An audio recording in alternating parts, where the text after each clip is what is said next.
예, 요한복음에는 7가지 표적이 나타났습니다. 그 표적이 있었는데 첫 번째가 가나 혼인잔치에서의 표적이죠. 그 표적을 통해서는 요한이 말하기를 하나님의 영광이, 예수님의 영광이 세상에 드러나기 시작했다, 그렇게 얘기를 하고 있고요. 그것을 영광이 드러난 이유에 대해서는 한마디로 모든 사람들이 예수를 믿게 하기 위해서다, 믿음이거든요. 예수님의 표적은 결과적으로 믿음, 예수님이 드러나는 것이고, 그리고 예수님을 믿어야 되는 것이고, 이것이거든요. 이것을 두 가지 작용을 우리는 기억을 해야 되는 것이죠. 왕의 신하의 아들이 정말 죽을 뻔했는데 다시 살아나셨죠. 예수님은 생명을 살리는 권세가 있으시구나, 하나님만이 있다고 믿었었는데 지금 유대인들 입장에서는 우리 눈앞에 있는 저 예수가 사람을 살리는 권세가 있다는 것, 정말 신기하고 믿을만도 하지만 한편으로는 믿지 못하겠다라고 하는 사람들도 존재하죠. 그런데 예수님은 생명을 살리는 권세가 있으셨다.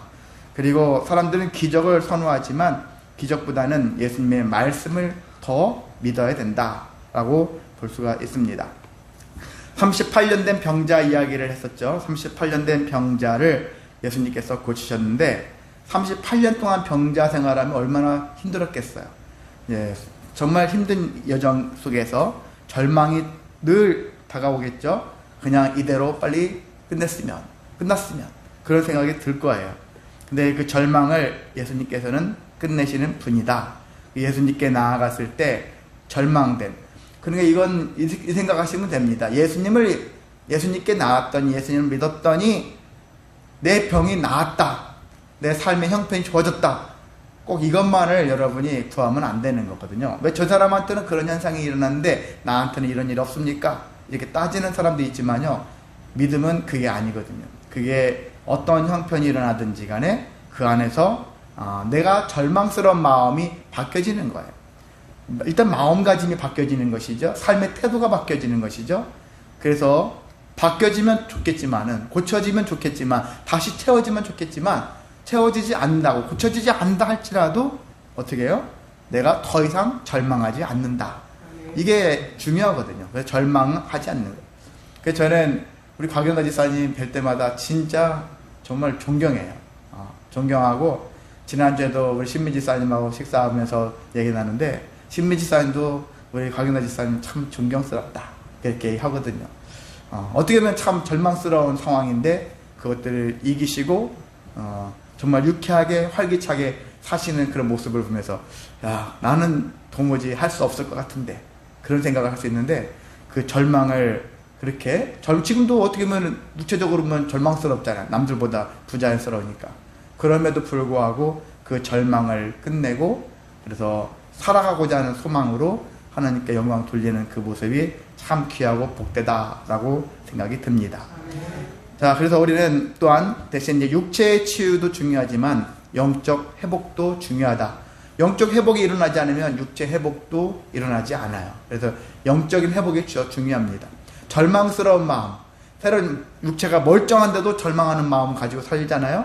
근데 육체가 망가졌기 때문에, 영혼이 망가져서 그렇거든요. 영혼의 회복이 중요하고, 영혼의 회복을 통해서 다시 육체 회복까지도 선한 역사가 이루어질 수가 있습니다. 자, 오병이어 표적을 우리가 봤죠. 오병이어 표적을 통해서 주님께서는 늘 그냥 조금만 일용할 양식도 주시는 분이지만 또한 풍성하게 넉넉하게 주시는 분이기도 하다라는 것들을 배웠죠. 그렇지만 우리에게는 먹는 양식, 사람들은 먹는 양식을 쫓아서 예수님을 추종하는 사람들이 많았지만은 예수님께서 원하시는 것은 영적 양식에 대한 부분들을 말씀을 하셨습니다. 그래서 영적 양식을 우리가 사모해야 되는 것이죠. 오늘날 저는 과학이 발달하면서 사람들이 더 많은 문화를 누리면서 살고 있거든요. 근데 특히 스마트폰이라든지 이런 AI라는 이런 시대가 가면 갈수록 오히려 인생들이 삭막해지더라고요. 인간성이 더 타락해요. 옛날에는 그래도 무엇이 선이고 무엇이 악인지를 구별하려고 많은 사람들이 그걸 찾아내고 그렇게 체계를 세우면서 여기까지 왔거든요. 근데 지금은 그것이 다시 무너지는 것 같아요. 무너져가지고 혼돈이 왔어요. 서로가 무엇이 그동안 해왔던 나름대로 많은 사람들이, 학자들이, 뭐하는 그런 연구하는 사람들이 세워놨던 것들이 지금 무너지고 새로운 체계가 세워지는데, 그것이 더 나았다면은 괜찮겠지만은 그것보다는 너무나도 다양해가지고 정말 사사기에 있는 것처럼 자기 소견에 옳은 대로 살아가고 있는 모습들이 오늘날 세계의 모습이고 앞으로의 세계의 모습이라는 거예요. 그런 면에서 그런 것을 생각하면 조금 절망스럽긴 하죠. 그 한편으로는 그럴수록 믿는 자들이 옳은 행실을 바르게 하면은요, 어떻게 됩니까? 더 거룩함이 드러날 수 있어요. 더 하나님의 영광을 드러낼 수 있는 삶이 됩니다. 그렇잖아요. 그리고 깨끗한 데서는 잘 표가 안 나는데 더러운 곳에 가면 깨끗한 자들이 표가 훨씬 잘 나죠. 물론 더 오염도 쉽게 될 수 있지만은 어찌됐든 간에 우리에게 필요한 것은, 그래서 이러한 영적인 양식이 중요하다. 영적인 양식이 있어야지만이 우리가 자기 소견에 옳은 대로가 아니라 주님 말씀대로 옳은 길로, 바른 길로 갈 수가 있습니다. 자, 무리를 걷는 표적이 있었습니다. 거기서 예수님께서는 안심하라, 내니 두려워하지 말라, 그렇게 말씀하셨죠. 에고, 에임이 들어보셨죠? 나는 누구다. 구약에서는 하나님이 나는 여호와다. 여호와라는 뜻은 스스로 있는 자다, 그렇게 말씀하신 것처럼 신약시대에 와서 예수님도 나는 누구다. 왜? 예수님도 하나님이시기 때문에 인간의 몸을 입고 오셨지만은 순간순간 자기가 하나님의 아들로서 신적 권위를 사람들한테 증명해내고 있는 거예요. 그래서 나는 누구다 라고 얘기를 하고 있는 것이죠.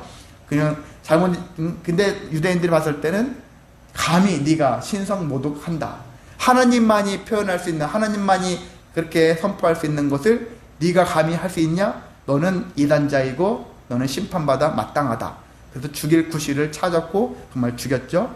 그러한 것이 그들의 모습이었지만 그들은 예수님이 누군지를 알지 못했기 때문에 그와 같은 짓을 한 것이죠.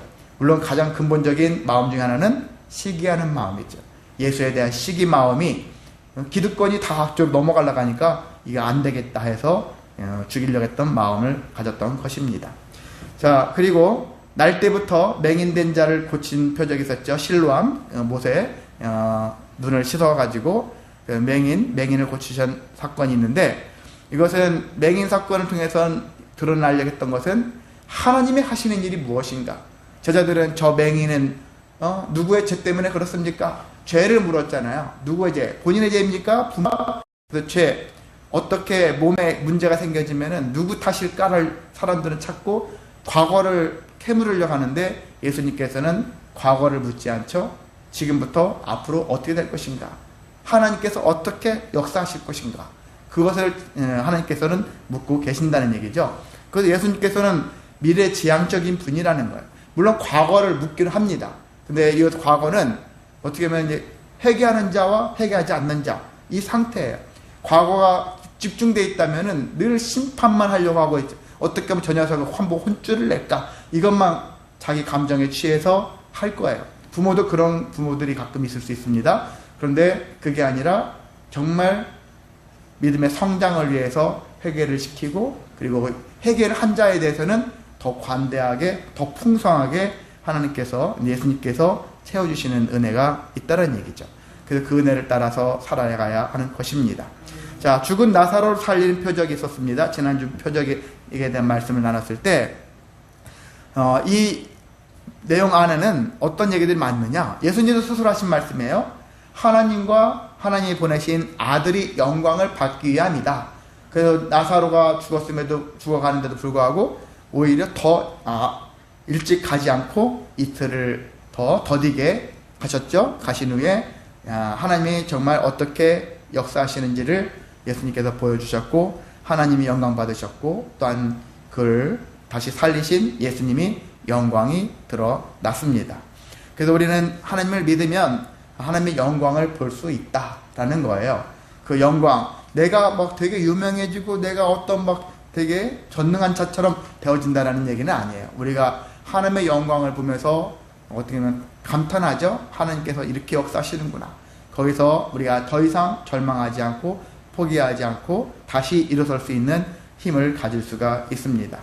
그래서 예수님께서는 부활이요 생명이 되신다, 그렇게 주장을 하셨습니다. 실제 부활, 우리도 예수님을 믿음으로 인해서 우리가 더 이상 포기하지 않고 다시 일어설 수 있고 회복된 영으로 살아갈 수 있음을 보여주고 있습니다.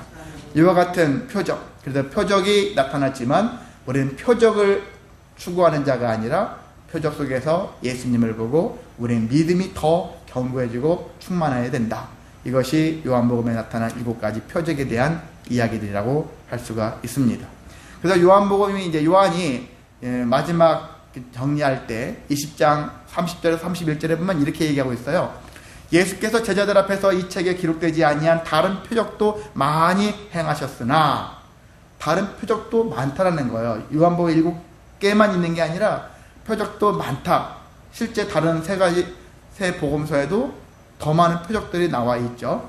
더 많이 행하셨으나 자기가 이것을 기록한 이유는 너희로 예수께서 하나님의 아들 그리스도임을 믿게 하기 위해서다. 표적을 내가 소개한 이유는 믿게 하기 위해서다. 믿음을 갖게 하기 위해서다. 그뿐만이 아니라 또한 믿고 그 이름을 힘입어서 새 생명을 얻게 하기 위함이다. 새로운 생명을 얻는 것 중요하거든요. 그래서 우리가 표적을 통해서 우리가 얻을 수 있는 이익은 믿음과 그리고 생명이다 라고 요한이 정리를 하고 있습니다. 그래서 여러분이 표적, 기적 나에게 이런 일이 일어났으면 그런 것들을 사모를 하시되 그 표적 속에서 예수님을 더 믿으시고 여러분이 생명의 삶으로 살아가시기를 원합니다.